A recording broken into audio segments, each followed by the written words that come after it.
اور مولا حسین علیہ السلام جناب رسول خدا نے خود فرمایا حسین منی و انا من الحسین، چونکہ یہ مہینہ مولا حسین علیہ السلام کا ہے اور جناب رسول خدا نے اپنا نام جس ہستی کو دیا ہے، اپنی کنیت دی ہے، اپنا لقب دیا ہے، وہ امام مہدی علیہ السلام ہے کہ آپ کا اسم مبارک بھی جناب محمد ہے، اللہم صلی اللہ محمد و علی محمد وجل فرجہم اجمعین، اور آپ کی کنیت بھی ابو القاسم ہے۔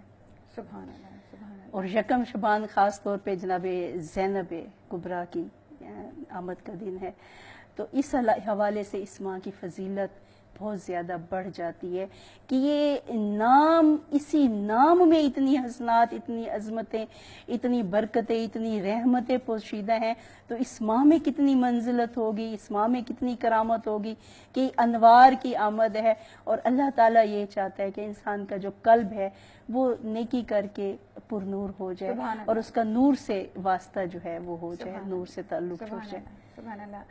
دیکھیں کہ رجب کی فضیلت کو رسول پاک صلی اللہ علیہ وآلہ وسلم کس طرح سے اپنے سے منسوب کر کے ماہ شعبان کو کی فضیلت کو اپنے سے منسوب کر کے کتنا عظیم تر بنا دیتے ہیں کہ رسول پاک صلی اللہ علیہ وآلہ وسلم فرماتے ہیں کہ رجب کا جو مہینہ ہے وہ باقی تمام مہینوں پر ایسے ہے جیسے کلام الہی یعنی قرآن پاک کی اہمیت باقی کتابوں پر ہے۔ اسی طرح سے جو شعبان کا مہینہ ہے ان تمام کی عظمتوں کا ایسا اس کا اعلیٰ درجہ، اعلیٰ مقام ہے جیسے تمام انبیاء کرام پر میری فضیلت اور میرا درجہ ہے۔ اسی طرح سے ماہ رمضان المبارک کے بارے میں بھی آپ صلی اللہ علیہ وآلہ وسلم فرماتے ہیں کہ اس کی فضیلت ایسی ہے جیسے تمام کائنات پر خدا تعالیٰ کی ہے۔ میں اپنی بات کو آگے بڑھاؤں گی اور میرا دوسرا سوال خانم سے ہے کہ فضیلتوں اور عظمتوں کے بارے میں ماہ شعبان کے حوالے سے ہمارا اسلام کیا کہتا ہے؟ دیکھیے جی، ہمارے جناب رسول خدا خود اسلام ہے، وما ینطق عن الہوی، کہ وہ اپنی مرضی سے کچھ نہیں کہتے، وہی ان کا جو کلام ہوتا ہے وہ حکم الہی ہے، وہ وہی الہی ہے۔ تو جس ماہ کو جناب رسول خدا خود سے منسوب کر رہے ہیں اس کی کیا عظمت اور کیا فضیلت ہوگی۔ اور اس کے علاوہ آپ یہ دیکھیے کہ اس کی جتنی میں نے روایات دیکھی ہیں مفاتیح الجناح میں آپ دیکھ لیں کہ، اور اس کے علاوہ کتب میں جتنی بھی ماہ شعبان کے حوالے سے فضیلت ہے، جناب رسول خدا کے جب ماہ شعبان کا چاند طلوع ہوتا تھا جناب رسول خدا اپنی طرف سے ایک منادی کو بھیجتے تھے، اور وہ جو وہ قاصد مدینے کی گلیوں میں جگہ جگہ جا کر اعلان کرتا تھا اور کہتا تھا کہ میں رسول خدا کا قاصد ہوں، مجھے جناب رسول خدا نے بھیجا ہے اور فرمایا ہے کہ میری امت سے کہہ دو کہ کون ہے جو اس ماہ میں میری مدد کرے، کون ہے جو میری اس ماہ میں مدد کرے، روزے رکھے۔ مولا علی علیہ السلام اس ماہ میں ماہ شعبان کے مکمل روزے رکھا کرتے تھے، اور مولا امام زین العابدین علیہ السلام جب ماہ شعبان آتا تھا تو مولا اپنے اصحاب کو جمع فرماتے تھے اور کہتے تھے کہ کوئی جاننا چاہتا ہے کہ اس کی کیا فضیلت ہے، کہ اس کا ایک روزہ، اگر ایک ماہ شعبان کا یکم کا روزہ آپ رکھ لیں تو آپ پر جنت واجب ہو جائے گی۔ یعنی یہ دعاؤں کا مہینہ ہے، ہم تو دعائیں سارا سال مانگتے ہیں، لیکن یہ وہ ماہ ہے کہ ابواب رحمت کھل جاتے ہیں، اور پروردگار خود کہتا ہے، پروردگار خود بندوں سے کہتا ہے کہ کوئی ہے جو مجھ سے دعا مانگے اور میں اسے عطا کروں۔ بلکہ مولا صادق سے فرمان ہے کہ اس ماہ میں اگر بارش کے قطروں کے برابر بھی آپ کی حاجات ہیں، اب آپ خود اندازہ لگا لیں کہ بارش کے قطرے کتنے ہوتے ہیں، اور اتنی حاجات بھی اگر آپ کی ہیں تو پروردگار وہ تمام کی تمام حاجات پوری فرما دیتا ہے، سوائے ایسی حاجت کے جو معصیت، جو گناہ، یعنی کہ جس سے آپ کا گناہ کبیرہ میں گرنے کا اندیشہ ہو، وہ دعا پروردگار رد نہیں فرماتا، کیونکہ ہمیں خود بھی نہیں پتا کہ ہم جو دعا مانگ رہے ہیں وہ دعا ہماری ضرورت ہے، وہ ہونی چاہیے، یا آیا وہ دعا جو ہے وہ ابلیس کی طرف سے کوئی وسوسہ ہے، وہ خواہش نفس ہے جو ہمیں بربادی اور تباہی اور ہلاکت کی طرف لے کے جانا چاہتی ہے۔ تو اس کے علاوہ یکم شعبان سے ایک واقعہ مفاتیح الجناح میں بھی موجود ہے۔ مولا علی علیہ السلام مسجد میں تشریف لے گئے، وہاں کچھ افراد تھے، بلند آواز سے وہ گفتگو کر رہے تھے، تو مولا علی علیہ السلام نے ان سے پوچھا کہ اسلام کیا مولا نے، اور فرمایا کہ میں یہاں بیٹھ سکتا ہوں، تو انہوں نے کہا یا امیر المومنین تشریف لائیے آپ۔ تو مولا علی علیہ السلام وہاں تشریف فرما ہوئے تو انہوں نے کہا کہ مولا آج ہمیں کچھ نصیحت فرمائیے. تو مولا نے فرمایا کہ اللہ کے کچھ ایسے بندے بھی ہیں جو خدا کے خوف کی وجہ سے ہمیشہ خاموش رہتے ہیں, اور وہ یہ نہیں ہے کہ وہ بولنے سے قاصر ہے, وہ گفتگو کر سکتے ہیں. فرمایا کہ تم ایسی گفتگو کر رہے ہو جس کا تمہیں کوئی فائدہ نہیں ہے, یہ اسرار الہیاں ہیں. فرمایا کہ ایسی گفتگو سے اجتناب کرو آپ, اور فرمایا کہ سوائے نیکی کے, سوائے ہدایت کے کوئی اور گفتگو نہیں کرنی چاہیے. اور مولا نے فرمایا کہ اس مہینے میں کوشش یہ کرو کہ کسی کا حق تم پر نہ ہو, غاصب نہ ہو تم. اور ویسے بھی جو دعائیں جو مستجاب ہوتی ہیں, تو فرمایا پروردگار ہر شخص کی دعا مستجاب فرماتا ہے سوائے 14 افراد کے. وہ 14 افراد کون سے ہیں؟ ان میں ایک مشرک. مشرک یہ نہیں ہے کہ جیسے عیسائی وغیرہ ہے. فرمایا مسلمانوں میں جو مشرک ہے وہ مشرک کون ہے کہ پروردگار کی طرف سے جیسے منتخب انبیاء ہیں, پروردگار نے نبوت امامت خود یہ اختیار ہے پروردگار جسے چاہے امام بنا دے. تو جب کوئی خود سے امام بناتا ہے, جیسے آپ دیکھیں کہ کئی جھوٹے رسالت کے دعوے دار کھڑے ہوئے ہیں, امامت کے دعوے دار ہوئے ہیں, تو فرمایا کہ جو امامت کا دعویٰ کرے یا نبوت کا جھوٹا دعویٰ کرے وہ اس نے گویا افعال الہی میں شرک کیا اور وہ مشرک ہے. استغفر اللہ. مشرک کی دعا قبول نہیں ہوگی, زانی کی دعا قبول نہیں ہوگی. اس کے علاوہ کاہن کی, کہ وہ جو خبریں دیتے ہیں آسمان کی, ان کی کوئی دعا قبول نہیں ہوگی. اور اس کے علاوہ شرابی, اور پھر اس کے علاوہ فرمایا کہ کچھ ایسے, یہ تو چلے ہم میں نہیں ہے, لیکن کچھ ایسی برائیاں بھی ہیں جیسے کہ چغل خوری ہے, کسی کا حق غصب کر لیا. حقوق اللہ, حقوق العباد, یہ 2 ہی تو عبادتیں ہیں. بے شک. اور یہ دونوں عبادتیں کہ آپ اللہ کے حقوق تو ادا کر رہے ہیں لیکن آپ بندوں کے حقوق سے غافل ہیں, تو وہ بھی گناہ کبیرہ میں آ جاتے ہیں. ان آکے والدین ہے, یا ہمسایہ کو کوئی تنگ کر رہا ہے, یا کوئی سائل آپ کے در پہ آ جاتے ہیں اور آپ اس کے سوال کو رد کر دیتے ہیں, تو پروردگار اس کی دعا بھی مستجاب نہیں کرتا. کہ جو 2 مومنوں کو لڑوانے والا ہو آپس میں, جو چغل خوری کر رہا ہو, تو ایسے افراد, یعنی کہ دعا کی قبولیت کے لیے سب سے پہلے تو صدق نیت کا ہونا ضروری ہے. صدق نیت, اور اس کے بعد آپ دل میں نادم ہو کہ ہم گناہ گار ہیں, عاجزی اور انکساری ہو, ہمیں یہ احساس ہو کہ ہم سے کون کون سے گناہ سرزد ہو جاتے ہیں, ہم دین میں کون سے گناہ ہیں, زندگی جو گزر گئی ہے اس میں ہم سے کون سے گناہ ہیں جو ہم سے ہو گئے ہیں, اور اپنے گناہوں کو یاد کر کے پروردگار کی بارگاہ میں توبہ کرے.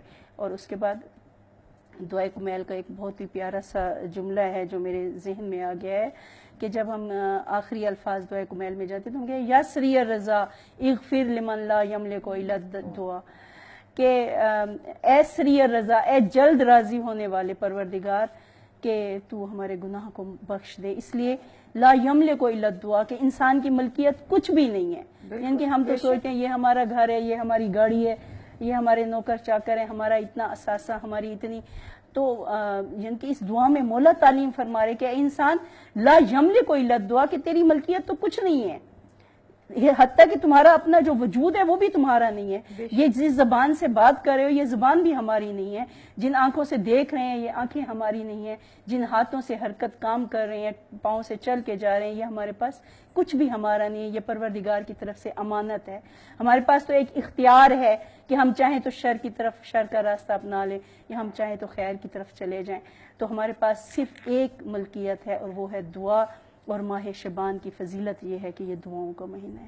کیا میرے بندے مجھ سے مانگ, تو جو چاہتا ہے تو مانگ, میں تجھے عطا کروں گا. تو مانگ تو صحیح, مانگ تو صحیح, تو مانگ تو صحیح, میں عطا کرنے والا ہوں, بن مانگے عطا کرنے والا ہوں. سبحان اللہ, کیا خوب بات کی ہے. خانم, جیسے آپ کہہ رہی ہیں کہ استغفار کرنا چاہیے اس ماہ میں, اور اس ماہ میں انسان کو زیادہ سے زیادہ دعائیں مانگنی چاہیے, کیا اس ماہ کے حوالے سے کوئی ایسے اعمال ہیں جو ہم کہہ سکتے ہیں کہ یہ ہمارے لیے واجب ہیں, یہ مستحب ہیں؟ جی دیکھیے, واجبات کی جہاں تک بات ہے تو واجبات تو یہی ہیں جو دن میں 5 نماز فجر, ظہر, عصر اور شام عشاء کے ہم پر فرض ہیں. اس کے علاوہ جتنے بھی اعمال ہیں وہ مستحب میں آتے ہیں, درجات کی بلندی کے لیے ہیں. اور واجبات میں توحید ہے, رسالت ہے, عدل ہے, ولایت ہے, قیامت پر ایمان ہے, یہ سب واجبات میں آتی ہیں. عقیدے کا ان سے تعلق ہے. جتنے بھی اعمال ہیں مستحب ہیں، لیکن یہ مستحب اعمال اتنے درجات اور اتنی بلندی کا باعث بن جاتی ہیں کہ واجبات قبول ہو نہ ہو، بعض دفعہ مستحب جو عمل ہے وہ کر کے انسان اللہ تعالیٰ کی رضا کا حامل ہو جاتا ہے. کہ مولا علی یکم شبان کو فرماتے ہیں، مولا فرماتے ہیں کہ کوئی ہے کہ پروردگار اتنی ارزاں قیمت ہے جنت کی، اتنی سستی کر دی ہے، اور اتنے آسان اعمال کے ذریعے آپ اللہ تک پہنچ سکتے ہو، اتنے آسان اعمال کے ذریعے آپ جنت کی بہترین نعمات ہیں انہیں آپ پا سکتے ہو. تو مولا علی فرما رہی ہیں کہ معمولی سا عمل بھی انسان کو، اس میں اعمال میں تسبیحات اربع ہیں، یعنی سبحان اللہ والحمد للہ ولا الہ الا اللہ واللہ اکبر، استغفر اللہ ربی واتوب الیہ واسألہ التوبات. اس کے علاوہ غسل یعنی پاک و صاف رہنا کہ جسم کی غلاظت دور ہو. غسل اس ماہ میں شب جو برات ہے اس میں تو خاص طور پہ غسل پھر واجب سمجھ کے انسان کرے. غسل ہے، باوضو رہنا ہے، استغفار کا ورد ہے، ذکر محمد و آل محمد، زینوا مجالسکم بذکر علی ابن ابی طالب، ذکر اللہ. یہ ذکر اللہ عبادت، کہ یہ عبادت ہے کہ اذکار کا مہینہ ہے، زیادہ سے زیادہ ذکر کریں، مولا کا ذکر کریں.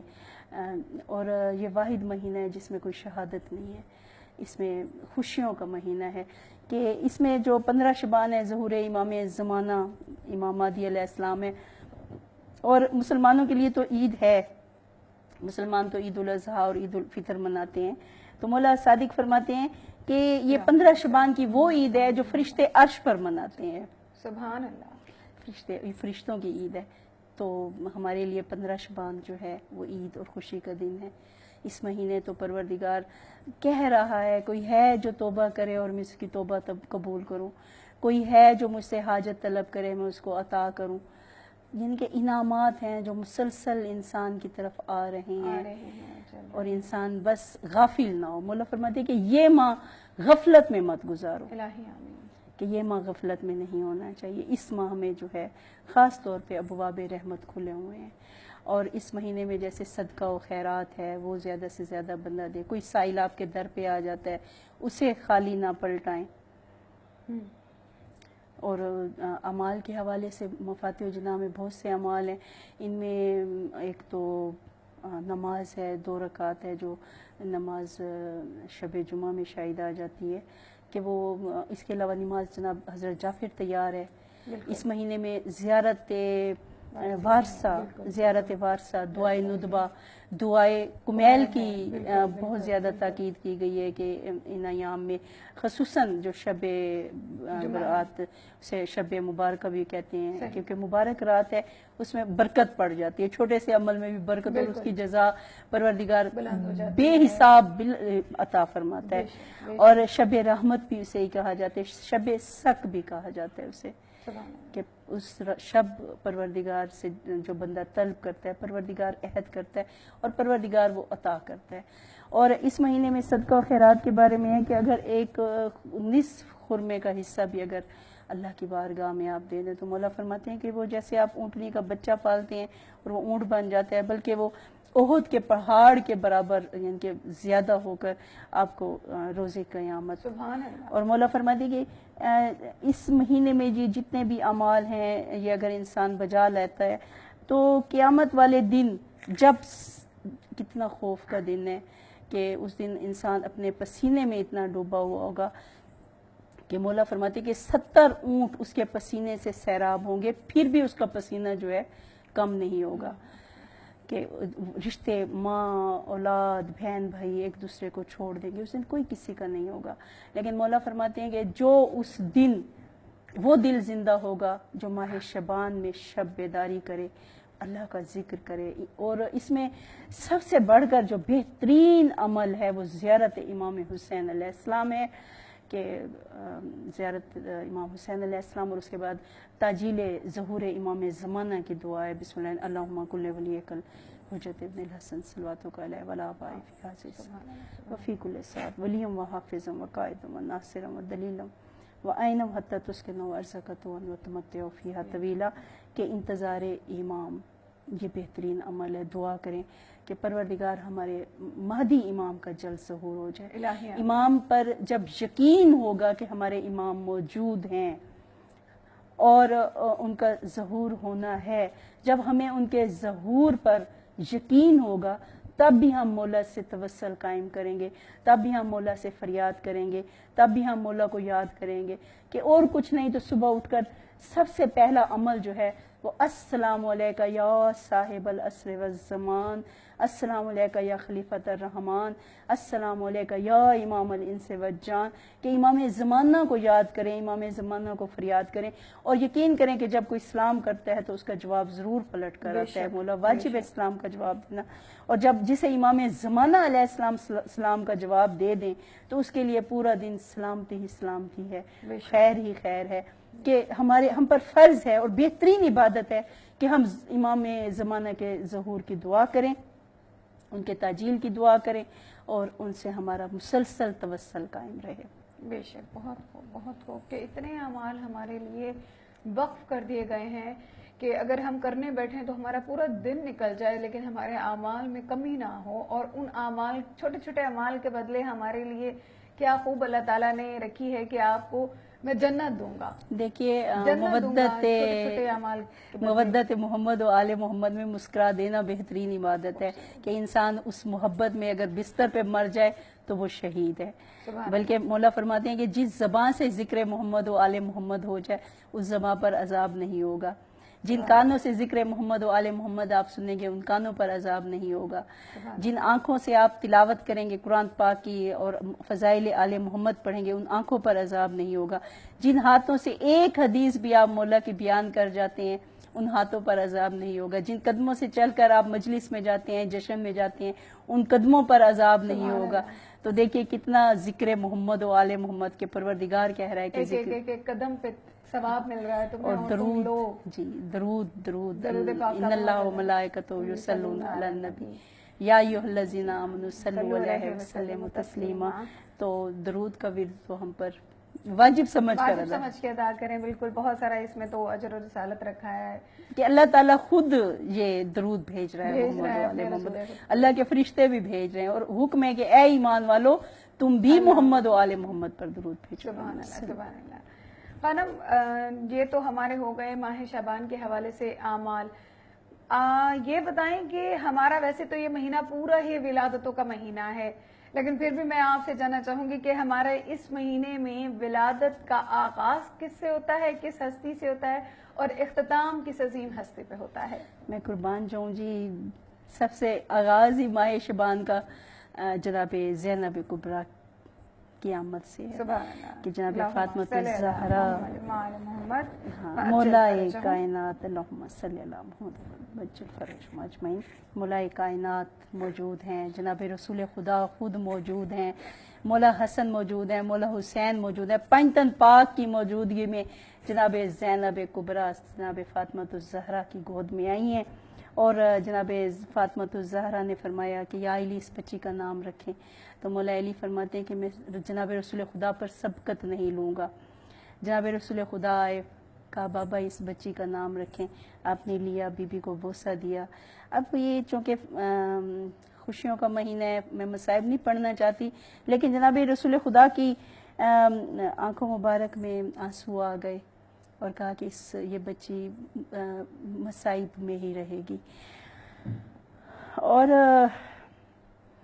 کہا بابا اس بچی کا نام، فرمایا میں اللہ پر کیسے سبقت کروں کہ اللہ نے تو حسن اور حسین کے نام رکھے ہیں، اللہ نے تو علی مرتضیٰ کا نام رکھا ہے، اللہ نے تو جناب رسول خدا کا نام. بی بی فاطمہ تو جبرائیل نازل ہوا کہ یا رسول اللہ اس بچی کا نام زینب رکھیں. اور زینب بعض نے اسے کہا ہے کہ یہ زین اب کا مخفف ہے، یعنی کہ مولا علی کے لیے جو بچی زینت ہے. مولا علی تو فرماتے ہیں میں وہ دین ہوں جس کی تکذیب کی گئی، میں وہ ذکر ہوں جسے بھلا دیا گیا. تو گویا دین کی زینت جناب زینب کبریٰ اس دنیا میں تشریف لائی ہیں. اسلام کی زینت، ذکر کو قائم کرنے والی، ذکر محمد و آل محمد کی بقا کا سبب جناب زینب کبریٰ کی آمد سے ہی ماہ شعبان کا آغاز ہے.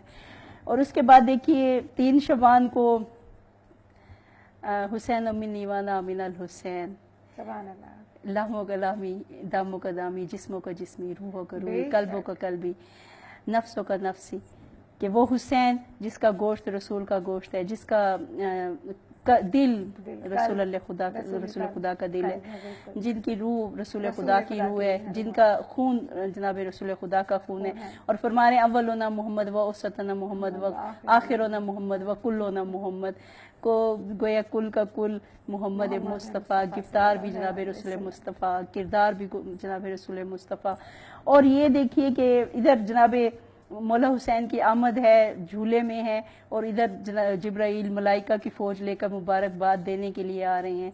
اور فطرس کا واقعہ آپ کے سامنے ہے کہ وہ جو عطاب الہی کا شکار تھا، کہ من مثلی تکبر کیا تھا، تو جناب جبرائیل لے کے آئے ہیں اور جھولے سے مس کیا ہے، پر دوبارہ واپس آ گئے ہیں۔ تو حسین شہنشاہ کی آمد کا دن ہے، جو ہر جیسوں کو بخشش، کہ اس لیے تو یہ مولا حسین کے حوالے سے ہی تو باب مغفرت ہے، کہ مولا حسین کی آمد ہے، آ جائے کوئی حسین کے در پر۔ بھئی دیکھیے حضرت آدم کی جو توبہ قبول ہوئی ہے، تو وہ بھی تو محمد و آل محمد کے صدقے سے ہوئی ہے۔ جناب نوح کی کشتی ہے، یا حضرت ابراہیم پر آگ جو گلزار ہوئی ہے، جتنے بھی انبیاء کی مدد ہوئی ہے، یا ان کی جو دعا قبول ہوئی ہے، پنجتن پاک کے صدقے سے انہوں نے دعا کی ہے، تو پنجتن پاک کے صدقے، ان کے وسیلے سے ہی ان کی دعائیں مستجاب ہوئی ہیں۔ تو مولا حسین علیہ السلام پنجتن پاک کی 5ویں خامس سے آل ابا ہے، ان کی آمد ہے، ان کا نور کے ظہور کی آمد ہے، نور الہی ہے۔ اور اس کے بعد آپ دیکھیے کہ شہزادہ علی اکبر، نام علی، بالکل بے شک، اور نام علی، اور اس کے بعد صورت خود جناب رسول جناب مولا حسین علیہ السلام نے کربلا کے میدان میں فرمایا تھا کہ میں اس پروردگار، اس بیٹے کو بھیج رہا ہوں جو شکل میں محمد مصطفیٰ ہے، جو کردار میں کردار مصطفیٰ ہے، جو گفتار ہے جس کی گفتار مصطفیٰ ہے۔ تو شہزادہ علی اکبر علیہ السلام کی آمد ہے۔ اور اس کے بعد دیکھیے کہ سب سے بڑھ کر جن کے ہمارے آخری امام بی بی فاطمہ الزہرا کے بیٹے، مولائے کائنات کے بیٹے، کل انبیاء کے جانشین، کل انبیاء کے وارث امام مہدی علیہ السلام کا ظہور ہے۔ بے شک، تو اس سے بڑھ کر کیا سعادت ہوگی کہ وہ شب بھی شب برات ہے، کہ اس مولا کہ جب واقعہ کربلا ہوا ہے تو فرشتے لرز اٹھے تھے، عرش لرز رہا تھا، فرشتوں کے ہاتھ سے تسبیح گر گئی تھی کہ پروردگار کہ حسین کربلا کے میدان میں شہید ہو گئے۔ تو پروردگار نے کہا کہ اس سمت دیکھو، دیکھا امام قائم کا نور جو تھا وہ سجدے کی حالت میں تھا۔ تو اس وقت انہوں نے کہا کہ پروردگار یہ نور کس کا ہے؟ کہا یہ میرے قائم، یہ محمد مصطفیٰ اللہم صلی اللہ علیہ وسلم، کہ ان کے جو قائم مقام ہیں، ان کے 12ویں امام جو ہیں، 12ویں وسیع جانشین کا نور ہے، اور یہ امام حسین کے خون کا بدلہ لے گا۔ تو امام مہدی علیہ السلام جس شب آئے ہیں، اس شب کو پروردگار نے، اسی شب رزق تقسیم ہو رہا ہے، اسی شب زندگی اور موت کے فیصلے ہو رہے ہیں۔ جس کی اولاد نہیں ہے اولاد تب طلب کرے، شب بیداری کی رات ہے، کہ اس شب جو بیدار رہ کر وقت گزار لے، تو میرے امام زین العابدین فرماتے ہیں کہ اس دن وہ دل زندہ ہوگا۔ بلکہ ایک واقعہ بھی ہے کہ جناب رسول خدا نے کفار کے مقابل مسلمانوں کا ایک لشکر بھیجا، اور وہ لشکر جب گیا، رات آ گئی، یکم شبان تھی، سب سو گئے، اور شب کے وقت کفار نے جب حملہ کیا تو اس وقت سب مسلمان غفلت کی نیند سو رہے تھے۔ تو اس وقت 4 افراد تھے، ان میں ایک زید بن حارثہ بھی تھے، عبداللہ بھی تھے، قتادہ بھی تھے۔ یہ 4 افراد تھے جو اس وقت نماز میں اور عبادت میں مشغول تھے۔ تو اس وقت جو تھا، ان کی جبین سے نور ساطع ہوا، اور اتنی روشنی پھیل گئی کہ کفار نظر آ گئے، مسلمان بیدار ہو گئے، اور اس کے بعد مقابلہ ہوا، مسلمانوں کو فتح ہوئی۔ جناب رسول خدا کے پاس ہوئے، یا رسول اللہ کہ اس شب یہ نور کیسا تھا؟ فرمایا کہ جب تم سب غفلت کی نیند سو رہے تھے تو ان 4 افراد کی عبادت اللہ کو پسند آئی، شب بیداری ان کی اتنی پسند آئی کہ پروردگار انہی کے صدقے جو تمہیں فتح نصیب ہو گئی۔ کہ اس طرح 15 شعبان کی شب بیداری کی ہے کہ کچھ رات کا حصہ جتنا ہو سکے اللہ تعالیٰ کے ذکر میں مشغول رہو، درود پڑھتے رہو، استغفار پڑھتے رہو، ذکر محمد و آل محمد کرتے رہو. کہ اور سب سے بڑی بات وہ ہے کہ امام صادق علیہ السلام سے کہ کوئی چاہتا ہے کہ 1,24,000 انبیاء سے مصافحہ کرے، تو انہوں نے کہا کہ کون نہیں چاہتا کہ انبیاء سے مصافحہ نہ کرے. تو فرمایا کہ اس شب جو عبادت میں مشغول رہتا ہے تو 1,24,000 پیغمبر، ان میں حضرت آدم بھی ہیں، ان میں حضرت نوح بھی ہیں، حضرت ابراہیم علیہ السلام ہے، حضرت موسیٰ علیہ السلام ہے جو کلیم اللہ ہے، حضرت عیسیٰ علیہ السلام ہے جو روح اللہ ہے، اور خود سید المرسلین رحمت للعالمین جناب محمد مصطفیٰ صلی اللہ علیہ وآلہ وسلم وہ خود آ کے اس بندے سے مصافحہ کرتے ہیں جو درود میں، جو استغفار میں، جو ذکر محمد و آل محمد میں شب بیداری کرے.